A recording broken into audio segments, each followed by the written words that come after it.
Okay, good evening. This is 4F1KJA, and I have here another case of a China Duplexer branded as VGC Duplexer model BR-103. It's specified as in 50 watts, and for the TX frequency is 145.460 megahertz, and RX frequency is 151.480 megahertz. So we will try to calibrate this on a given frequency, on the other given frequency. Okay, but according to the specs, it was calibrated into a 145.46. So I think there is a big difference between the previous duplexer, because the previous duplexer, if you will notice from my other video, on this part this will be a high power, a high portion, and on the right side will be the low. Okay, so if this is the format of this duplexer, well, this China made really confusing. Okay, so we try to connect the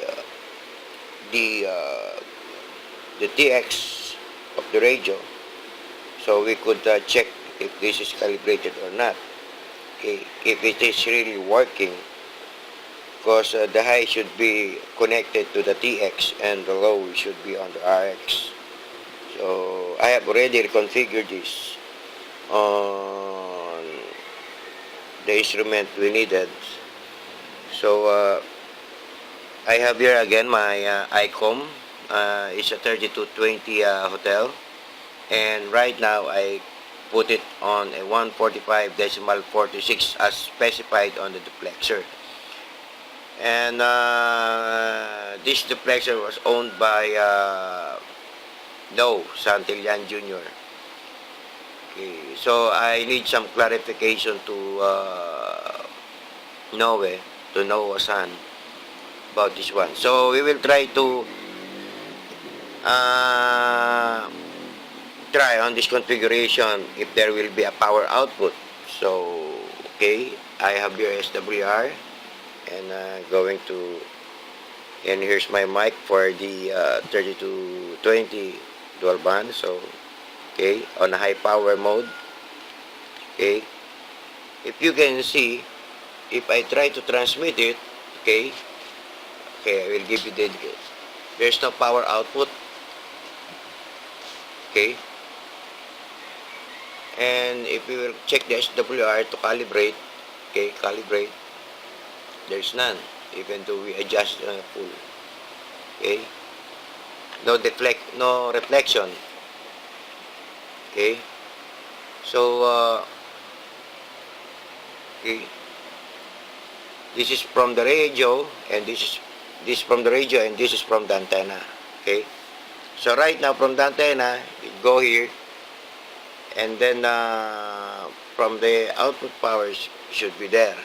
Okay, so still there is no deflection. Okay, so if we will try to evaluate this, we will change it, and we will put it on the low section.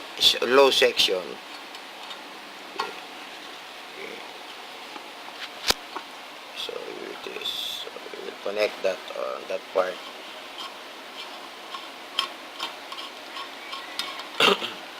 Excuse me. Okay,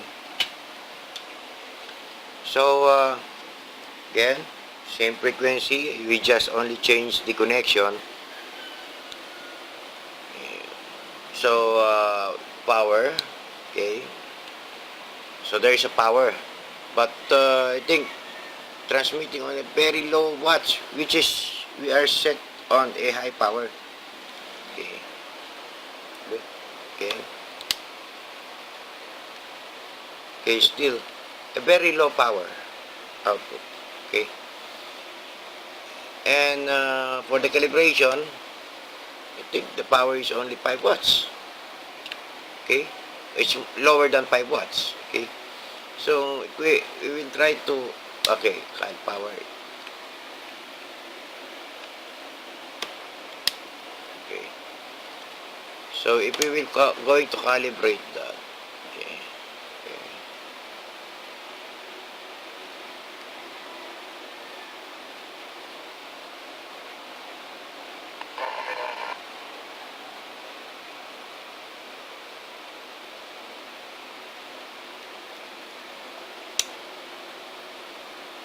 Okay, but a flat one, okay, on a transmission of a lower power, lower than 5 watts. Look at the settings right now. And there is some abnormality here. Okay, so I think there is some misconfiguration here, that there's an error on the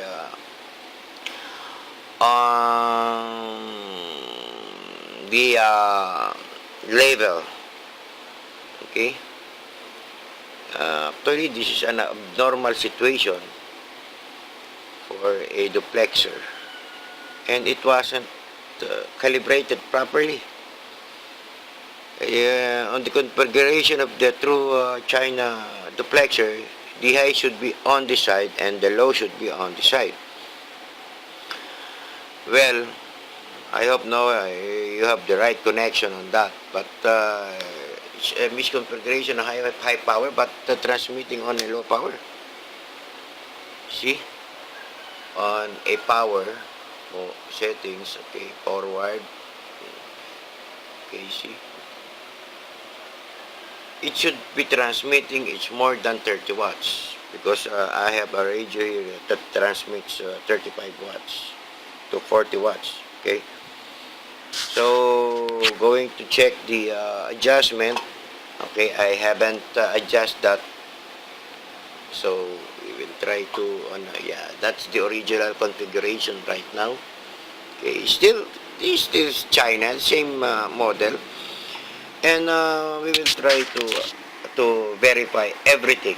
So watch out, and we will fix this and put it on the normal situation, normal calibration. I hope I will try also to check the configuration here on the bottom, okay, if I'm right. So watch out, and we will try to recalibrate this configuration. So just give me a ample time and I will video the final result. Okay, so just hold on, stick to it, and maybe this is much consuming time to recalibrate, because there is some errata on the present calibration on 145.46 frequency, but I will change it to another frequency. I will recalibrate already. I will tune it to the assigned frequency. Okay, so 73 4F1KJA. For the meantime, signing off.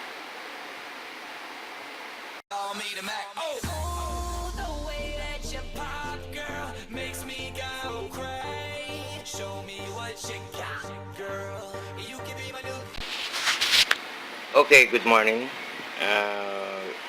This is the continuation of the video, and this is 4F1KJA, and we are now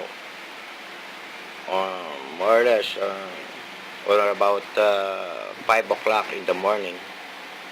Okay, after I calibrated this VGC Duplexer model VR103 50 whiskey. Okay, and as the frequency indicated, is no longer on that frequency. we have already assigned a frequency given by the client or by the customer.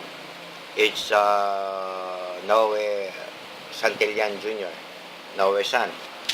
Okay, and right now on the frequency, as you can see, this is the least, the nearest frequency assignment, because I will not show to you the exact frequency for some confidentiality of the client's repeater frequency. So as you can see, I have already discovered that the error on this duplexer is the label, sticker label. Well, you know, China is they after the quantity, not the quality of their products. So maybe some of the technical people here will be confused and misled from their troubleshooting. Okay, so later on I will change this high level sticker to that part, to that section, and this low will be transferred here. And actually for the high level sticker should be the TX. So this is now the TX, and on the low side is the RX level. So there is some misleading here. So later on I will correct that. Okay. So here, as you can see, okay, there is a big difference on the adjustment of the notch calibration, and later on I will put some glue stick on that part so it will not be moved or be recalibrated again. So we go on a transmit side. So we are on a high power right now. Okay, so we have here on the power. Okay, so we'll move some light here for some diffraction. So transmitting on 30 watts. Okay, I have already corrected this duplexer. Okay, so here is my mic to indicate that it was transmitting. Okay, and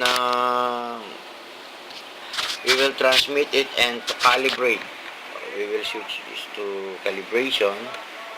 Okay, and then transmit to calibrate. Okay, okay, there's it. And then switch to SWR, it's 1.2. Okay, so on the low power, okay, it's now low power, transferring to switch to power, and then on the 20 watts, so we can see it's what power is it. Okay, so it's 4 watts. Okay, and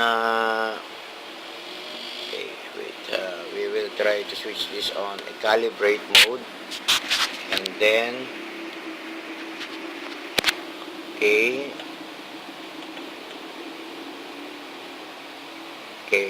on the low power and switch to 1.1. Okay,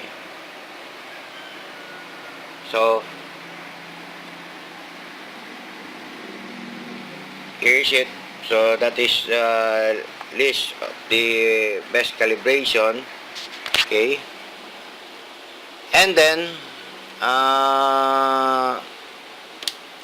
transfer it again. Okay, so we will switch this to high power and then check again on the high power, still 30, calibrate. Okay, adjust. Okay, 1.2. Okay, so we will switch the signal gen. Okay, so it was already on that side, so Okay.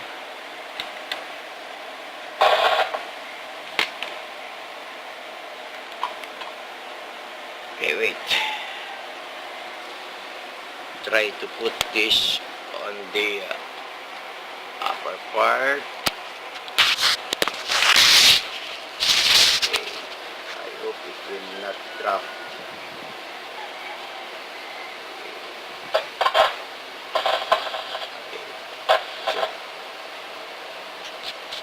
Okay, I have just changed. So we are now on the high power. Okay. See to it if the receive will drop. So that will be the power loss for the weak signal. No? Observe the sound when I transmit. Okay? Wait.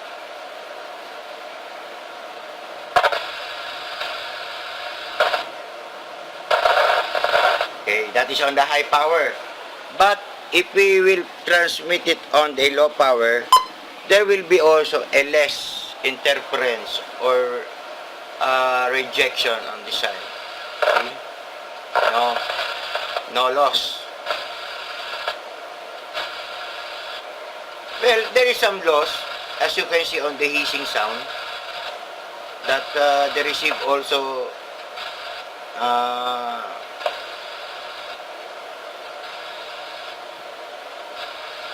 I think there's a 5% loss on that signal if you're using a portable. So just going to close it, the signal gen, and I hope Noe San, you will have a very good day on your duplexer.